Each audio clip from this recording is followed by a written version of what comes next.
Hi guys, hope you all are doing well. Welcome to Quick Automation. All who have some exposure to Java must have heard about the line string in Java are immutable. We will discuss about it today. Strings in Java are objects that are nothing but simple sequence of characters. Strings in Java get special preference and are of object type, which is not the case in other languages. When I say object type, means they don't store value directly, rather they store reference to it.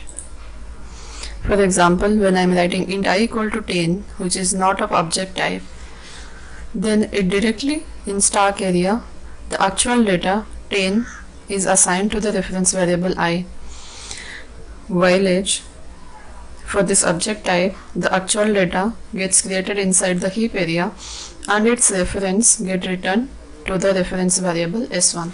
So inside s1 we are not having the actual data high, rather the reference to the actual data which is present inside the heap area. So just remember that when you are saying object data type, we are also, in other words, we can refer it as non-primitive data type. So before moving into another concept, which is string constant pool, we will see how strings can be created and initialized in Java. There are basically two ways: simply assigning the actual data with equal symbol to the reference variable, and the other way is by using the new keyword. When we are not using new keyword, rather assigning the actual data directly using equal symbol, that is called as string literal. This way is called as string literal. May it be string literal or may it be using new keyword, in both the cases they are of object data type. However, there is slight difference between how memory will be allocated for both of them, for both S1 and S4 inside heap area. So here the concept of string constant pool will come. String constant pool is a specific memory, some portion of memory inside heap area which is reserved for string literals. It checks whether it reduces the redundant values before assigning new memory. It checks whether exact same match is present or not. Let's see with an example. When I am writing string s1 equal to hi, it is string literal. This is not string s1 is not initialized by using new keyword, simply using equal symbol without new keyword. So this is a string literal. So it will be stored inside string constant pool. First it will check whether exact match hi is present in string constant pool. It's not present, so new memory will be allocated and its reference will be returned to s1. When I am writing s2 equal to hi, age exact match is present, new memory will not be allocated, rather the same reference will be returned to s2. If I am writing s3 equal to hello, which is a new data, exact match is not present, so new memory will be allocated and the reference will be returned.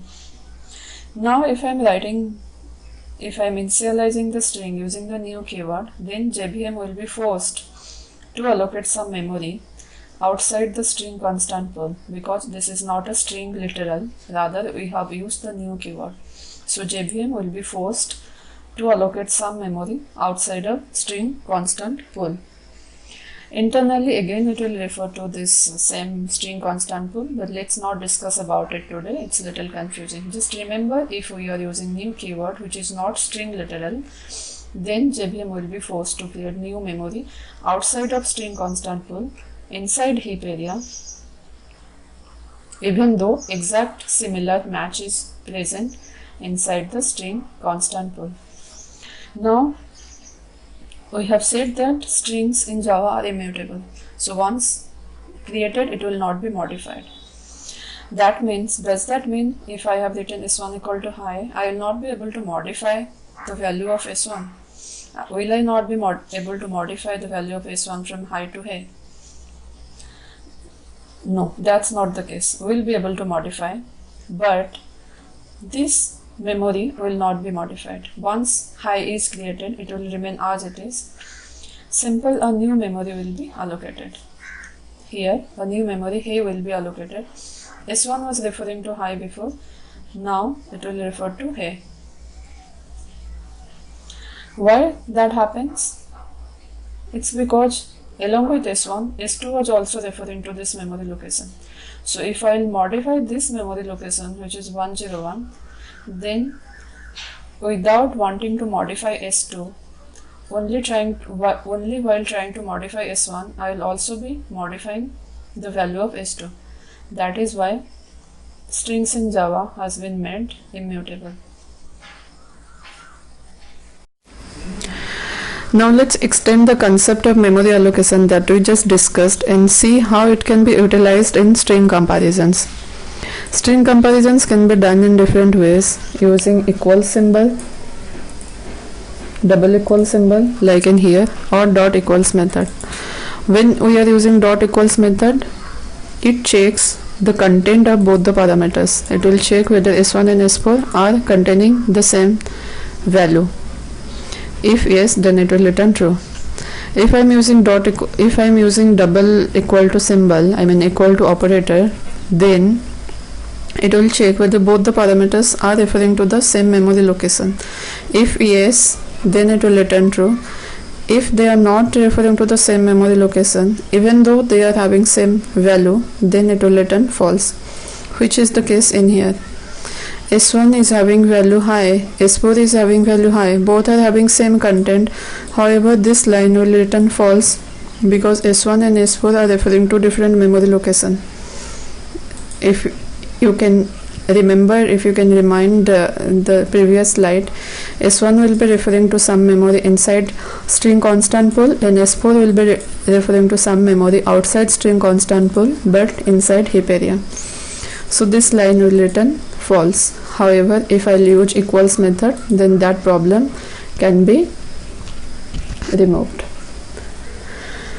Let's just run this and see.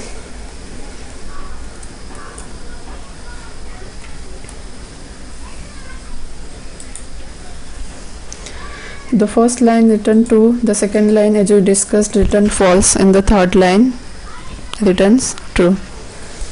Now if you want to compare null values, then this method objects.equals are used, or else you will not be able to compare null values with anyone.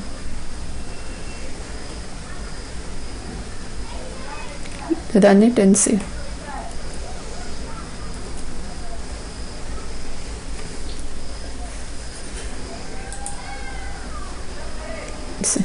Both these lines object.equals return true even though they contain null values.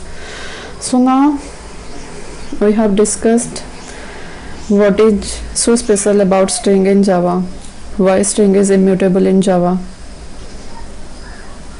how strings can be created. We also discussed about memory allocation, and about how strings can be compared in Java. So if you have any queries, I will be happy to answer your queries. Please put your queries in your comment box. Also put your suggestion in comment box. I will be happy to answer those.